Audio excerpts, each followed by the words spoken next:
my screen is showing well. Yeah. Thank you and good morning, everyone. I will take you to Belgium today, and more specifically to Flanders, one of its 3 regions. But first, a bit of geography. Belgium is a densely populated country, as you may know. It's fairly easy to spot from space at night. It's a lowland country with a relatively flat area. And a lot of the landscape is highly fragmented, as you can see in the picture. This is a fairly typical landscape, especially in Flanders, where fragmentation is highest.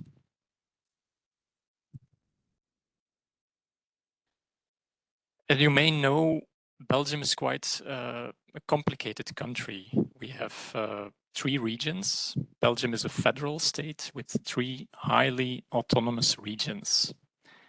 In the north side, you have the Flemish region. In the south side, there is the Walloon region, and in the center lies the Brussels capital region. And because of the high autonomy, environmental jurisdiction belongs to the regions. This means that biodiversity monitoring is also a regional responsibility. In the Walloon region, this is mainly done, the monitoring, by the Service Public Wallonie. In the Brussels capital region, it's mainly Brussels Environment, also a government agency there. The North Sea is a bit an exception, in the sense that environmental jurisdiction there belongs to the federal state. This means that biodiversity monitoring is done by a close collaboration between federal agencies or research institutes and mostly Flemish research institutes.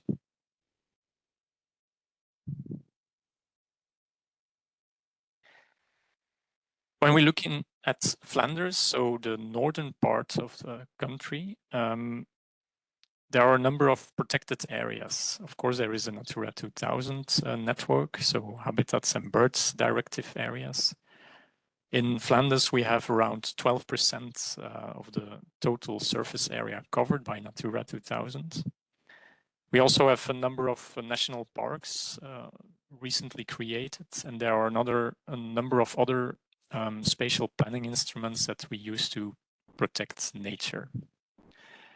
As you can see on the bottom left, Natura 2000 habitats areas, protected areas, are very fragmented, and that poses difficulties, issues with small size, connectivity, etc. But nevertheless, we still have some larger natural areas, as you can see here. And thanks to both habitat restoration and hunting bans, we saw the return of a number of iconic flagship species to Flanders, including the wolf. Now, in Flanders, there are a number of key actors with regards to biodiversity monitoring. I try to group them here. On the top of the slide, you have 2 departments. There's the Department of Environment on the right top, with the Agency for Nature and Forests, the Research Institute for Nature and Forests, the Flanders Environment Agency. These 3 organizations are very important in biodiversity monitoring. Then there are a number of organizations falling under the Department of Science. On the top left, there is ILVO, the Flanders Research Institute for Agriculture, Fisheries and Food. There is Maes Botanic Garden, the Flanders Marine Institute, FLIS, and the VITO, which is a Flemish Institute for Technological Research.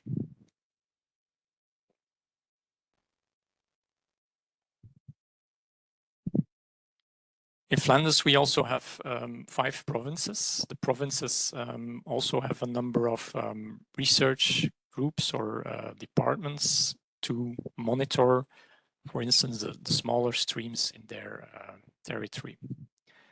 And They also host a number of provincial networks for nature study. So a lot of volunteers help study nature in Flanders, and provinces are also highly involved in that.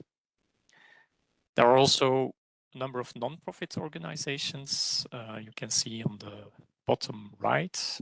One of the most important, because it's the biggest one we have in Flanders, is Natuurpunt. This is the largest non-profit nature organization in Flanders. And what's very typical in Flanders, and maybe in other countries in Europe as well, but we have a lot of enthusiastic citizen scientists. They work under thematic working groups together with provincial networks, for instance, or together with Natuurpunt. And a lot of data are centralized on a number of platforms where opportunistic observations in that sense can be used to track changes in biodiversity.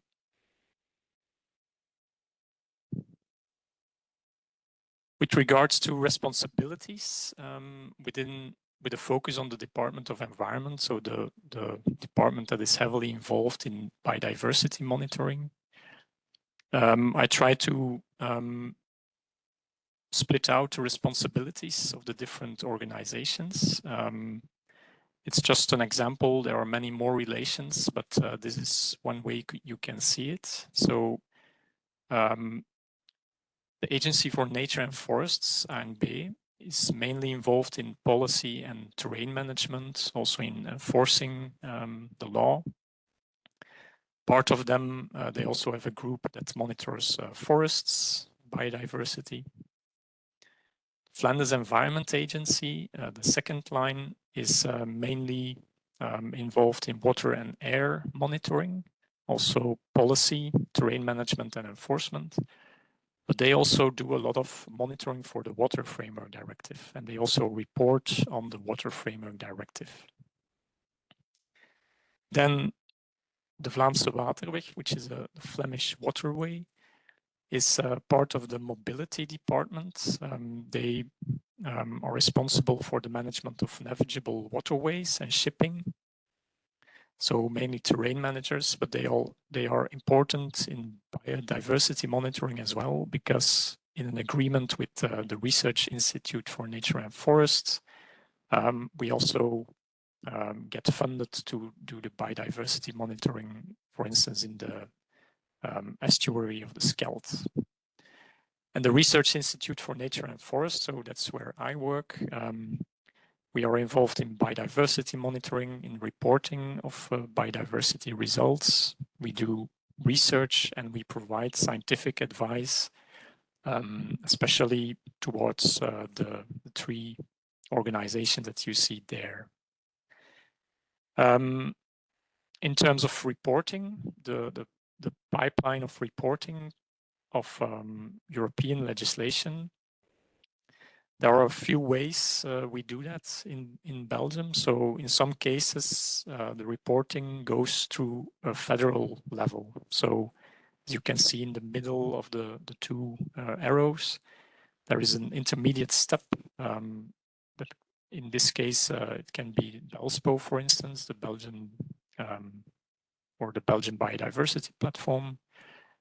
But in some instances, like for the Water Framework Directive, the reporting is immediately done towards the European level.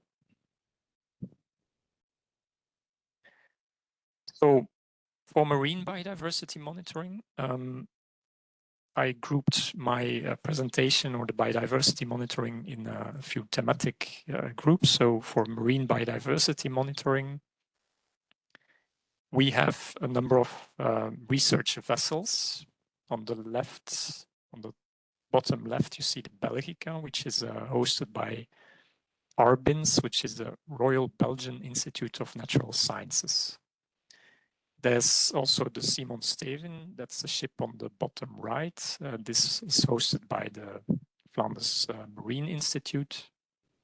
We also have a plane, a Coast Guard plane, that is used for monitoring marine mammals, for instance, or for algae blooms.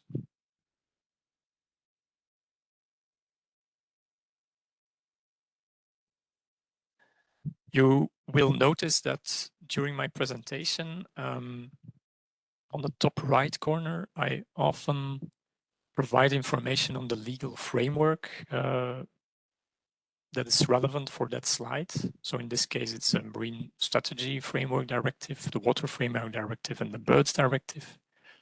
And I also show some of the main biodiversity monitoring organizations, just for you to have an idea who is involved in this particular biodiversity monitoring. A number of monitoring topics on the North Sea. We have a small part of the North Sea, but there's an exceptionally large share of this surface area at sea designated for wind farming. So wind farms and the impact or the effects on biodiversity are an important study topic. But we also do monitoring of course, of the MSFD. The lead is taken by ARBIN, so the Royal Belgian Institute of Natural Sciences. They also monitor marine mammals. Then there is ILVO, a Flemish research institute that does the monitoring of marine benthos, like you see on the bottom right. And they also monitor a number of fish stocks. The Flanders Marine Institute, VLIS, monitors fish, amongst others through the Life Watch program. They also monitor plankton. VITO does a number of remote sensing monitoring projects for algae blooms, and INBO, the Research Institute for Nature and Forests, is involved in the marine avifauna monitoring. Then we jump to freshwater biodiversity monitoring, and for this, it's good to know the hydrographic context in Flanders. We have two main river basins in Flanders. The first is the Scheldt River Basin. This is the largest part of Flanders.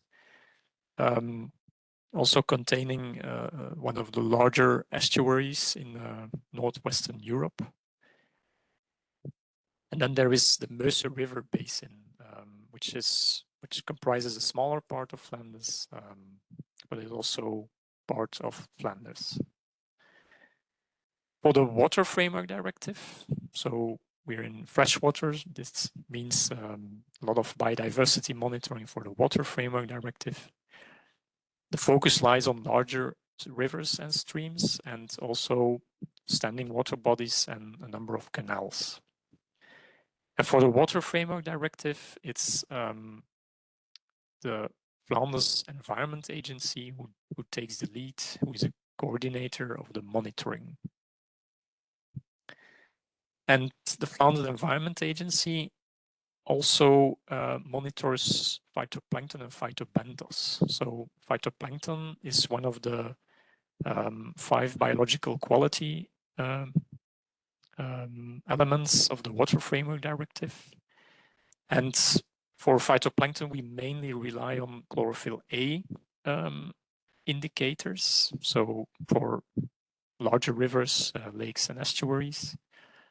And we also check or track the contribution of cyanobacteria in lakes and diatoms, so the relative contribution in the phytoplankton community. For phytobenthos, we use diatoms like many other member states in Europe. Their sampling is done by the Flanders Environment Agency, and the processing of the samples is done by Meuse Botanic Garden. And as an indicator, we recently switched from an own developed indicator, the PCIAT, to the IPS, which is the Dyspolluosensibilité Spécifique, which was developed in France. Two other biological quality elements of the water framework are macrophytes. There as well, the Flanders Environment Agency does the monitoring on the fields.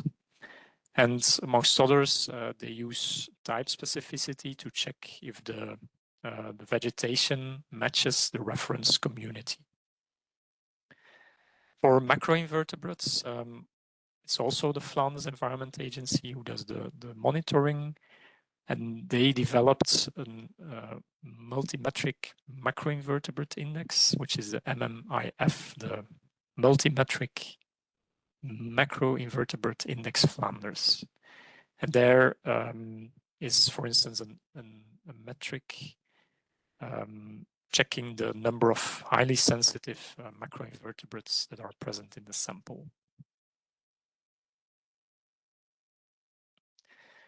And for the biological quality element fish under the Water Framework Directive, the monitoring is done by the Research Institute for Nature and Forest. So the Flanders Environment Agency takes the lead, but our institute does the field work and the calculations of the indicators.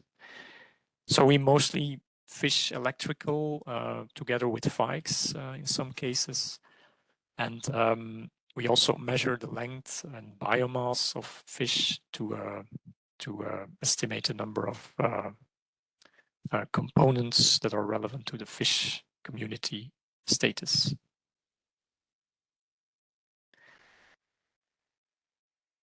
VMM, the Flanders Environment Agency, developed a dashboard where you can find the status of the different ecological indicators per water body. So if you're interested, you can certainly check the website. This is done per water body, so you can see how the quality evolves through time and what is the current situation.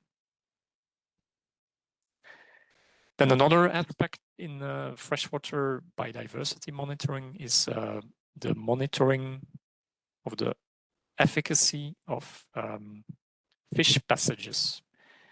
We in Flanders have a lot of highly dammed rivers. The connectivity, the longitudinal connectivity within rivers is very small. And in many cases, we try to at least allow fish passage using these fish traps, and a number of research institutes like INBO and also a number of provinces check for the efficacy of the this type of measure.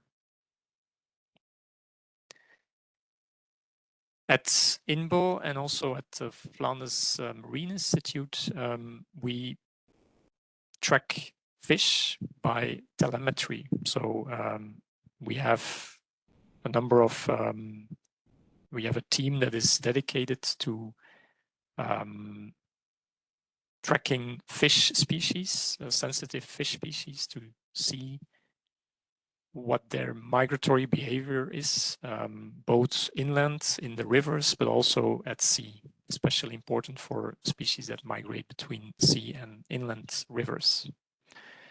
We also developed, together with other partners, the European Tracking Network. This is a network where you can, where we can check the passage of fish species. And there is the Habitats Directive monitoring in aquatic environments. Of course, this is a mandatory monitoring. We have vegetation analysis. We have a number of aquatic and amphibia, or aquatic species and amphibia that are on the Annex 2 and 4 that are monitored. And special instrument that we have in Flanders is the species protection programs. These allow us to very site-specifically restore populations of, for instance, the European weatherfish, and to evaluate the reintroduction success, we also monitor these species. And it's mainly the Research Institute Nature and Forest who does that monitoring. Next is the terrestrial biodiversity monitoring. And for that, we make a distinction between species that are European or protected at the European level. So we call them European priority species. Those are species listed on the Habitats and the Birds Directive. But we also have a number of sensitive species, keystone species or flagship species that we consider highly valuable. And we call them the Flemish priority species. This is a selection of other species present in Flanders, sometimes declining, or those together with the European priority species are being monitored under a similar set of monitoring schemes. And the main goal, of course, is to check for trends in population abundance on the scale of Flanders. To do that, we have a methodology that relies both for species monitoring, but also for habitat monitoring, habitat type monitoring, that relies on a specific method called the generalized random tessellation stratified sampling. This is a method to randomly draw a sample from a larger set of populations, for instance. And it's also a very flexible method, which allows us to draw or to sample, renew the sample when the situation on the field changes.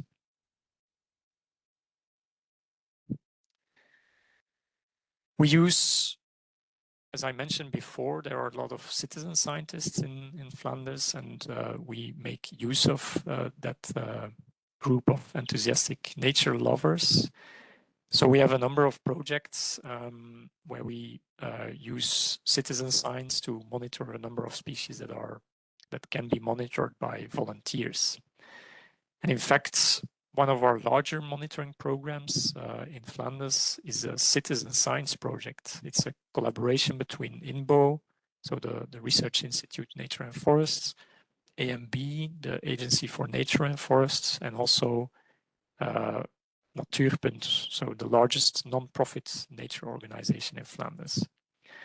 So we coordinate the volunteers, and they provide us with the data and observations. Here, by the way, you can see a number of volunteers screening for the presence of hamster nests.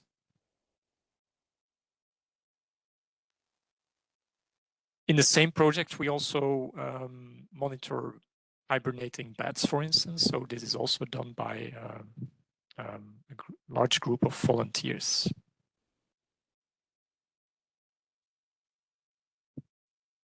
Then we have a number of bird monitoring schemes, of course, to address, for a large part, the Birds Directive, amongst others.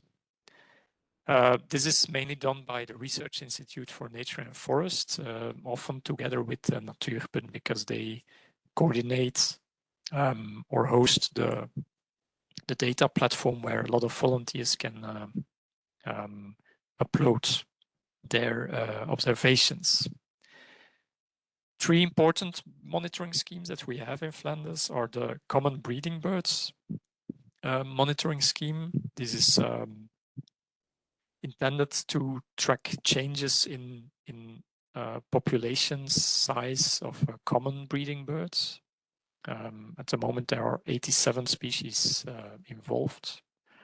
And there we have around 1,200 blocks of 1 square meter that were randomly, but based on land use classes, distributed over the Flemish region. Then there is a scarce breeding birds monitoring program for birds that are not very common, but also not too rare. And then there is a rare breeding birds monitoring program with bird species that are quite rare in Flanders. And the advantage of these monitoring schemes is that the methodology is very clear. Volunteers who partly do the monitoring together with some professional monitor people. they use the same methodology, and this makes the data highly comparable.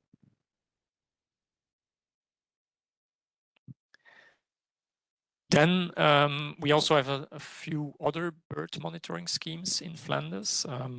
For instance, very soon we will see the Bird Atlas Flanders, which is a renewal of a bird atlas that was published a while ago.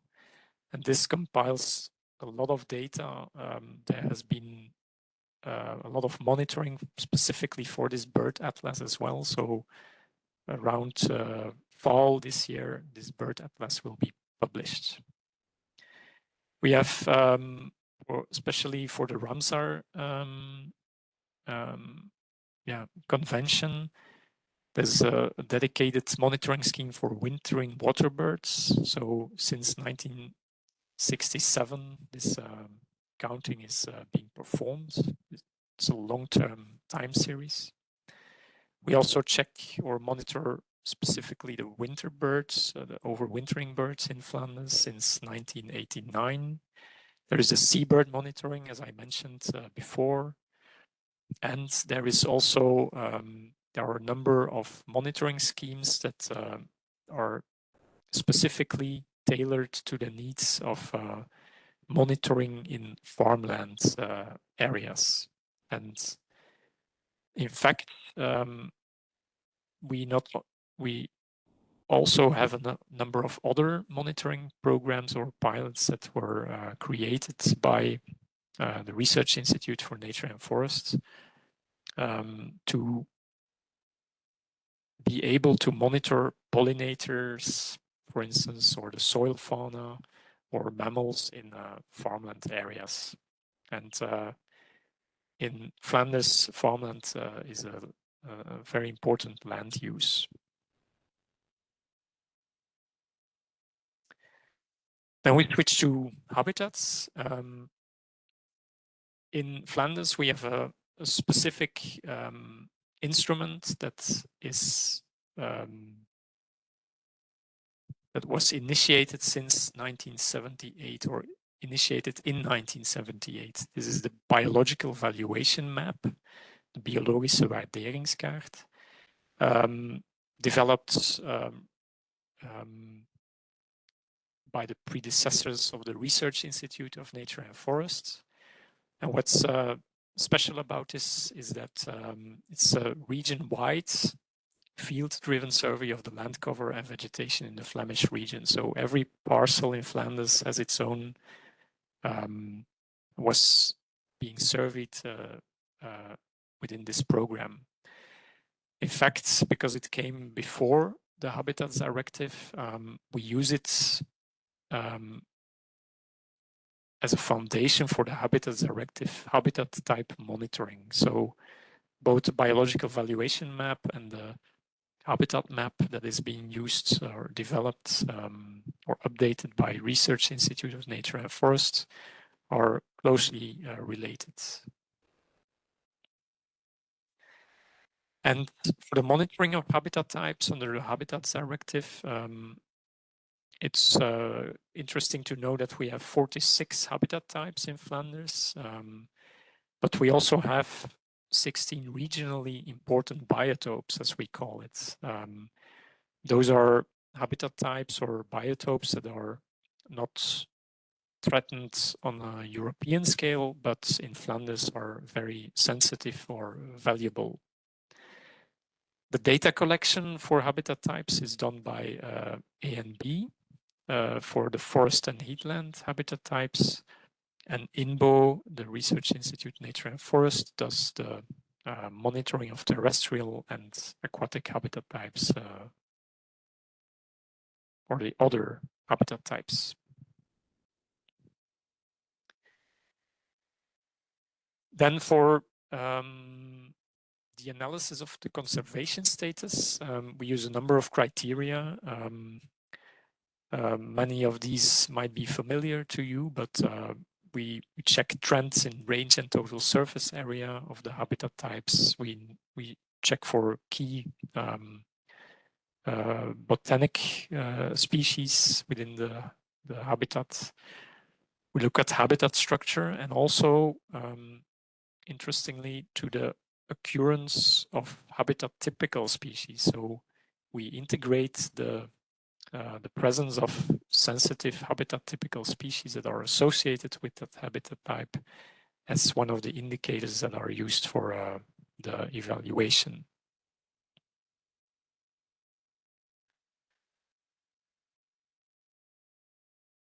Then we have a number of long-term ecosystem research networks in Flanders.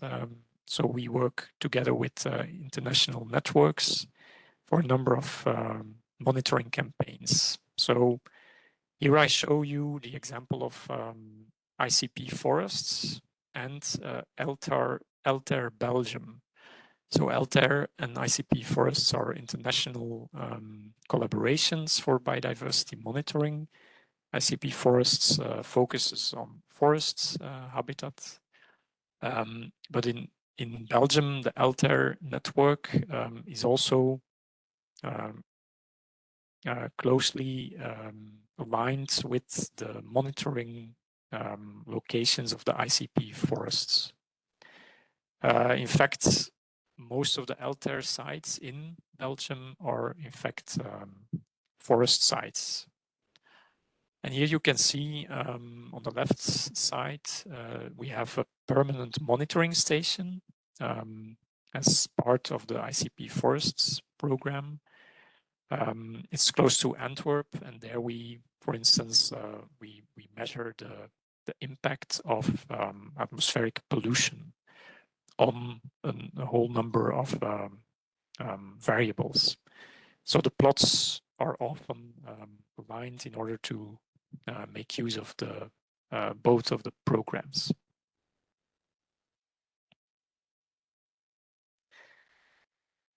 There are a number of other long-term or international monitoring programs in Flanders. I'm not able to list them all. These are a number of monitoring programs that are present in Flanders, but if you're interested in the complete set of monitoring programs, you could visit the website of INBO, where we have a lot of these programs described. So the first one I wanted to talk about is the Flemish butterfly monitoring scheme, long-term monitoring scheme that started in 1991 in Belgium or in Flanders. And it's a part of the European butterfly monitoring scheme. So we use the same methodology, allowing us to compare results. Then there is MONIOS. MONIOS is a monitoring program where we work together with the Netherlands for an integrated monitoring of the Scheldt estuary. And as I mentioned, Scheldt estuary is quite important even on a European level. And we also have WATINA. WATINA stands for Water in Nature, and this is actually the database of hydrological monitoring projects and programs that are compiled within this database. We also have a monitoring program on grazing and also a number of monitoring programs specifically dedicated to forest reserves, for instance. Now, I also would like to talk about invasive alien species and fauna management. For invasive alien species, we use in Flanders a number of conventional methods like camera traps, vikes, for instance, to catch animals or to track animals. But we also use eDNA, and you see an example on the top right corner where we sampled eDNA for monitoring the abundance and the presence of American bullfrog. And in fact, the Research Institute for Nature and Forests has its own dedicated genetics lab where the eDNA samples are processed. We also make use of citizen science projects for monitoring invasive alien species. On the bottom left, you see a screenshot of the website Vespa Watch. Vespa Watch was a project, or is a project, where we track yellow-legged hornets, so a highly invasive species in Belgium and in lots in other parts of Europe as well. This was, amongst others, funded by LifeWatch. And then you have the Greywatch citizen science project on the right bottom of the slide. And there we checked for the presence and the distribution of invasive crayfish. This was something that was still lacking. We did not have a good overview of where and which species were present within our river network.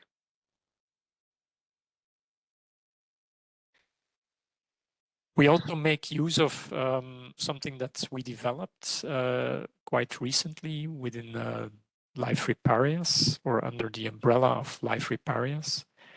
And this is an early warning tool, in fact, for the whole of Belgium. So there we combine a lot of data sets, including citizen science observations, opportunistic data, but also a lot of GBIF data sets, or data sets that were initially published on GBIF are retracted or harvested to feed this early warning tool. And it's a very helpful tool because terrain managers can subscribe for a specific area of their interest, for instance, and receive alerts when a specific invasive alien species invades or is present in that area.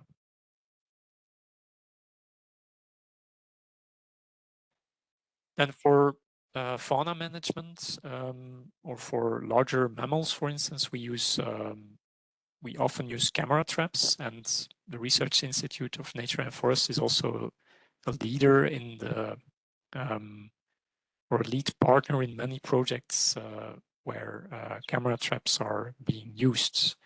So we co-developed the Agouti portal, where you can upload images that are automatically identified.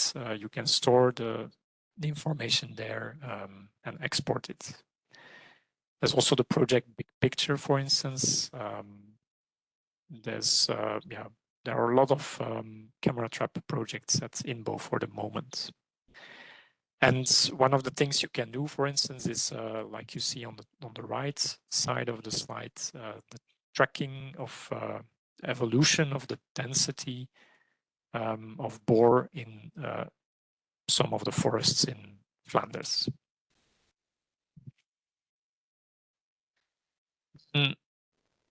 Of course, when you are involved in biodiversity monitoring, it's always good to innovate and make use of emerging technologies.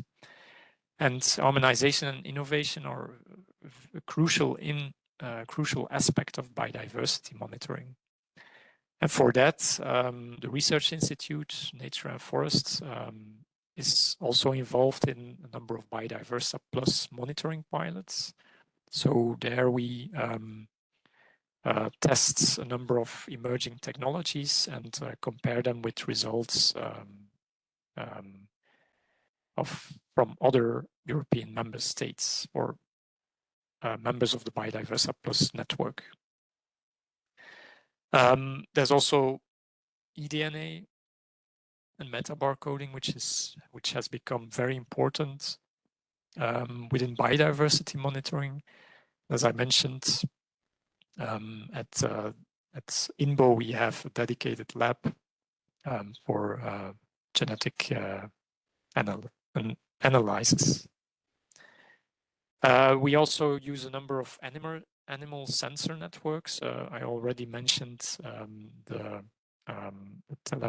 telemetry that is used for eel, for instance. We use remote sensing, drones are being tested. We test passive acoustic monitoring for bats and birds, for instance, also automated monitoring of insects. And of course, a lot of these things would just have been considered conventional if not for artificial intelligence, because this is allowing us, for instance, to automatically identify sound or images. Then data accessibility. This is also a very important aspect of monitoring.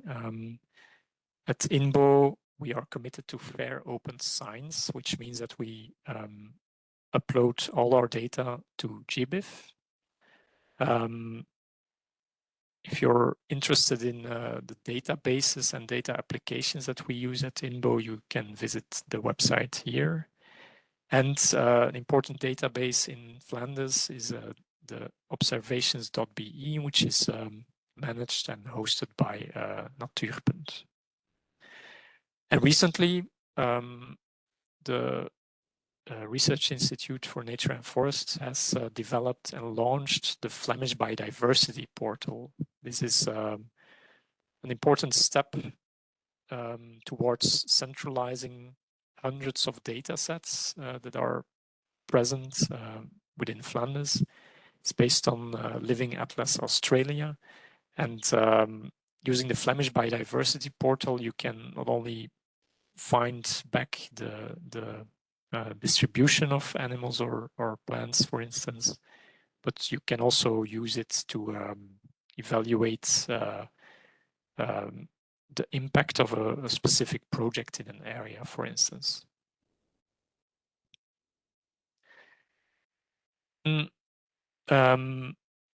There is some recent legislation that is relevant for biodiversity monitoring in Flanders.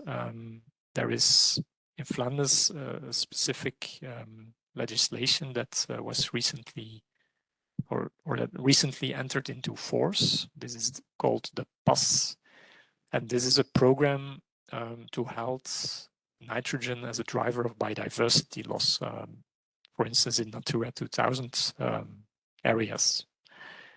Then there's also FLEE, for instance, Flanders Ecosystem Accounting, where we look at ecosystem services as well, nature-based solutions, etc. And then at EU level, there is the Nature Restoration Regulation, the Soil Monitoring Law. Those recently entered into force, and this means that we have to find the most suitable indicators in that case.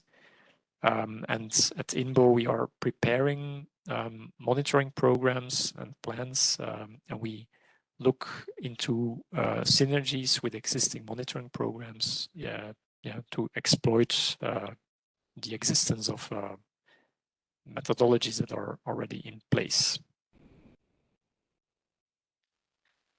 So thank you very much. This is my one of my last slides. So there's some reference and literature for those interested, some methodological reports, and also some reports on the status of nature in Flanders. And then I thank you for your attention, and if you have questions, you're free to ask them. Thank you.